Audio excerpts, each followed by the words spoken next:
Whenever I meet people, there is often a bit of silence filled with awkwardness as their eyes catch the space where my right hand should be. Does that prevent you from doing something specific? Is what they usually ask. But that's when I inform them no, this is congenital amputation, a by birth condition. So I have simply adapted. The awkwardness that people feel, it maximizes when they try to shake my hand. Typically, a person goes for a right hand shake, and whenever I encounter such a situation, I never shy away from, just offering my right hand. And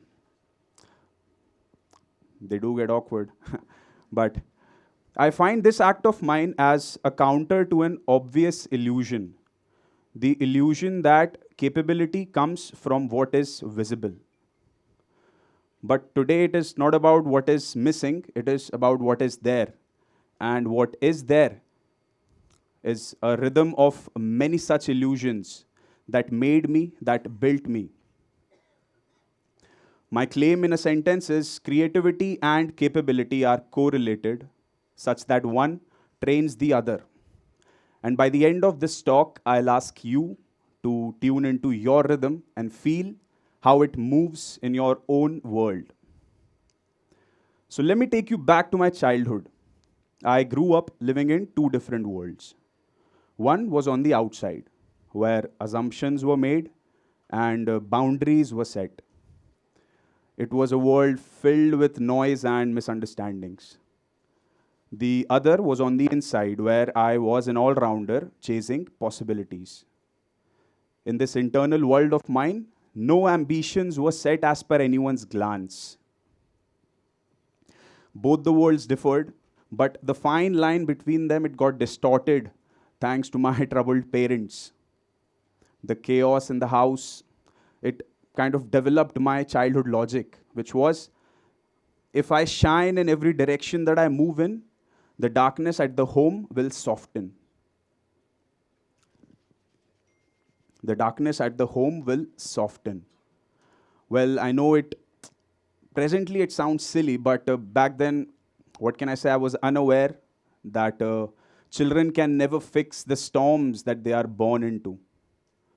And so I started excelling. I excelled at everything. I excelled at sports, studies, anything with rules. I was competing with able-bodied individuals on the field, but never complained, because I simply refused to submit to the outside world and preferred living in my internal world. All that effort back then was not for recognition or glory, but it was just an effort to chase and achieve peace. All in all, I was just getting started with my rhythm, but was a little too numb to, I guess, feel it. And that is when puberty barged in, सीधा gate खोल के, and rap entered my life. I became a listener. The fights, the arguments at the home, they got louder and louder, loud enough to shake the walls. But I would simply plug in my earphone and escape. And slowly, I grasped the rhythm.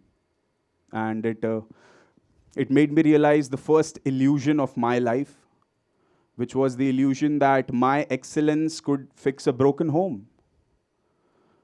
Now, today, when I look back, I find that realization to be the inception of my creativity, as I created a coping mechanism to cut down the noise. The creativity was there, but the actual creation has not started.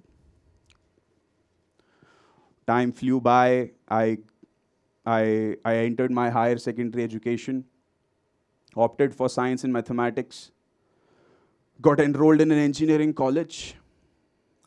It was a dual degree course, got placed in Big Four. My capability was there on the paper. It definitely helped in bagging a job. But something under that paper was crumbling slowly, but evidently. Crumbling and tearing, and that was my mental health. I had to step away from sports to focus on the course, But as depression started shrinking my world, I started missing the rhythm that made me survive my childhood and teenage years. That is when I started penning down my thoughts and learning about how songs are made out of curiosity.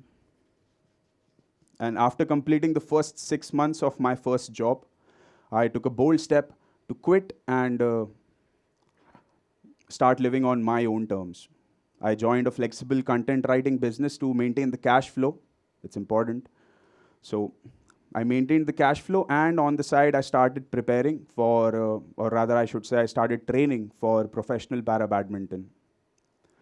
Later on, sponsors hopped in, and I entered the international circuit. In January 2024, I got my first medal for the nation as I represented the country in Egypt. Thank you.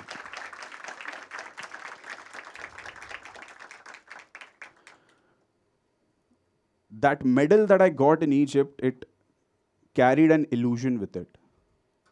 The illusion that achievement means stability. But stability is more of a rhythm. And after getting the medal, I felt I had that rhythm again. I was making music as well. So it continued the rhythm, so much so that I got selected for a hip hop reality show in mid 2024. The rhythm was not private anymore. God sure ये rhyme मैं करना नहीं चाहता था, but it's happening. So the rhythm was not private anymore.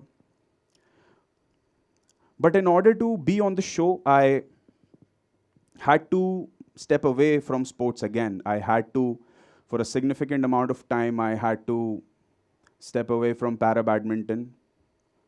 Even though I was just getting started, I also had to quit the content business. I took both these decisions as a part of a new illusion. The illusion that my capability was enough to carry me. My passion would be enough to carry me. I saw the show as an opportunity to become a professional music creator of some sort, but all hell broke loose when I did not stand true to my expectations. I got eliminated way too early on national television. The cherries on top of this pile of garbage I thought my life had become were that I lost the sponsor, the business faltered, and I went broke.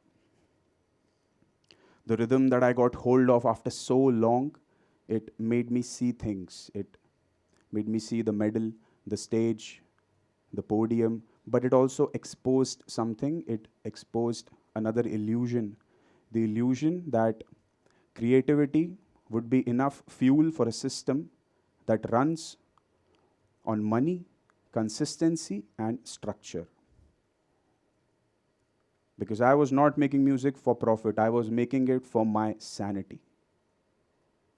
And that put me in the wrong place at the wrong speed. The show definitely imposed a realization I was not prepared for. I need to make songs, I need to make music for money, for profit. And in an industry that is driven by money, this particular lack of hunger became a significant disadvantage. My competition definitely was hungrier. My preparation did not match the competition. My priorities did not match the demand. My performance suffered. And the loss did something new to me for the first time. It made me doubt myself. I had a system in place. I had always seen myself as an achiever, but all of a sudden, I was disinterested, isolated, unsure of those instincts that had always carried me. The system in place was made up of different building blocks: physical activity, emotional robustness, financial stability, but it all collapsed at once. I see this collapse as a part of another illusion. The illusion that one can build a creative life without having a capable foundation in place.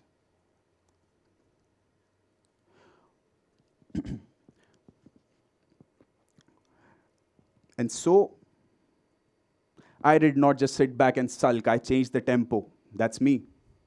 I never give up. I started learning new things. I entered the dubbing industry. I started learning music production. The music production was not to prove anything to anyone, it was just to make music without dependencies. It was to reconnect my capability and my creativity. Now, with every passing day, I feel more and more capable.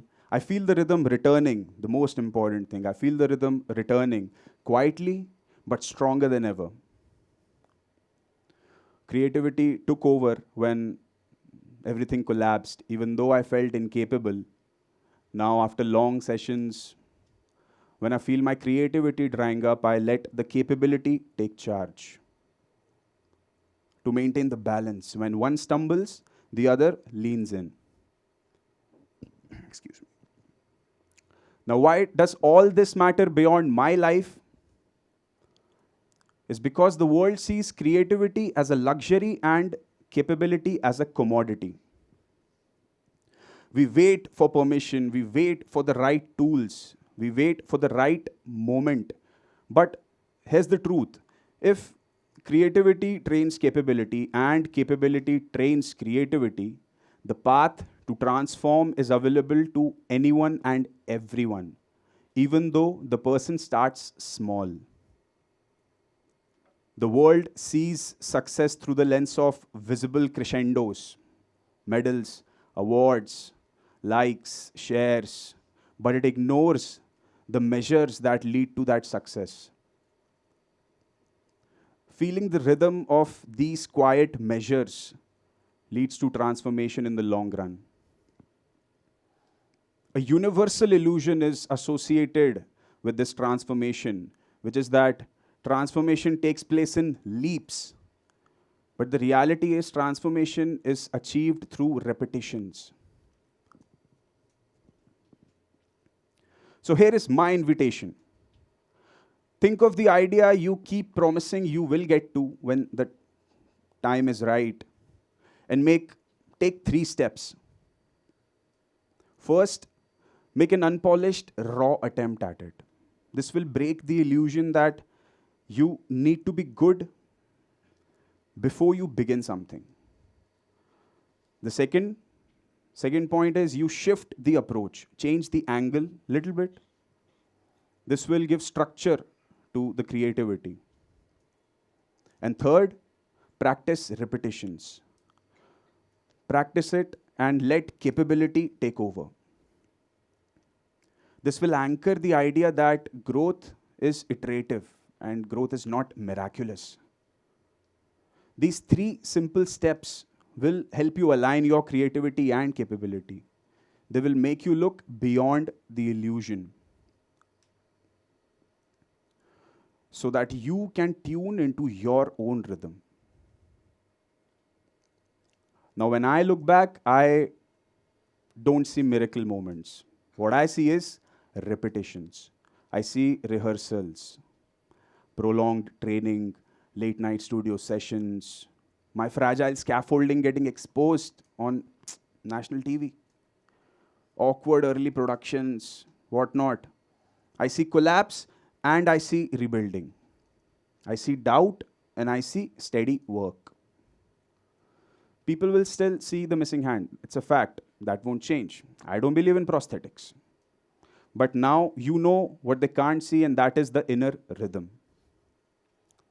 The rhythm of illusions it's not a trick. It's just to acquire this rhythm, you need to persistently practice application. And if you listen closely, you will notice your life already has a metronome waiting for you. So just tune into your own rhythm. That's me. Thank you.